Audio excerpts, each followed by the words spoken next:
Komite Independen Pemantau Pemilu Jawa Timur menuduh Wali Kota Surabaya Tri Risma hari ini menyalahgunakan wewenang dalam pemilihan wali kota. Risma dinilai memihak salah satu pasangan calon. Sudah ada 2 laporan masuk ke Bawaslu terkait dugaan ketidaknetralan Wali Kota Surabaya. Ketua Komite Independen Pemantau Pemilu atau KIPP Jawa Timur, Novil Bernardo Thyssen, Kamis siang mendatangi kantor Badan Pengawas Pemilihan Umum atau Bawaslu Kota Surabaya. Ia melaporkan dugaan penyelewengan wewenang Wali Kota Surabaya Tri Risma hari ini pada keberpihakannya kepada salah satu pasangan calon peserta Pilwali Surabaya. KIPP Jawa Timur menilai adanya pelanggaran hukum di mana ia memihak pasangan nomor urut 1 Eri Cahyadi dan Arem Muji, di mana statusnya masih menyandang jabatan sebagai wali kota. Pelanggaran itu tertera pada pasal 71 ayat 3 Undang-Undang Nomor 10 Tahun 2016 tentang pemilihan gubernur, bupati, dan wali kota.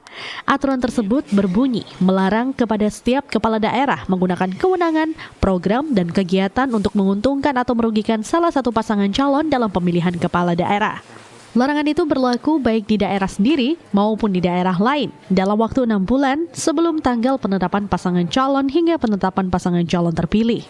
Salah satu pelanggaran yang terlihat publik adalah menggunakan Taman Harmoni Keputih sebagai tempat kegiatan penyerahan rekomendasi partai politik pendukung pasangan calon Eri Cahyadi dan Arem Muji. Padahal taman tersebut merupakan fasilitas umum dan aset pemerintah kota. Kita ketahui bahwa bersama Taman Harmoni adalah aset pemerintah, ya kan? Di sini bagaimana seorang Risma ya selaku wali kota Surabaya justru memfasilitasi ya yang harusnya itu sebagai aset pemerintah, fasilitas pemerintahan kota Surabaya itu dipergunakan untuk politik praktis.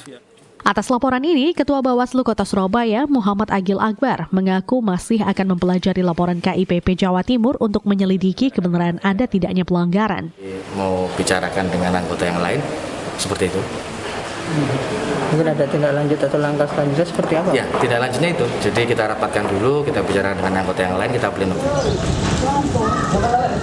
Di sisi lain, Bawaslu menemukan sebanyak 1.040 pemilih ganda dalam daftar pemilih tetap Pilwali Surabaya. Penemuan tersebut terjadi pada 19 kecamatan di Surabaya.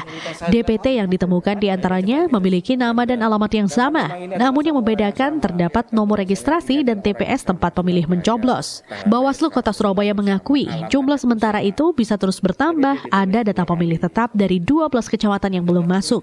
Saat ini, Bawaslu telah menginstruksikan Panwascam agar berkoordinasi dengan panitia pemilih kecamatan untuk segera memperbaiki atau menghapus daftar pemilih ganda tersebut agar tidak menjadi masalah di kemudian hari. Tribrata Purnawanto, Surabaya.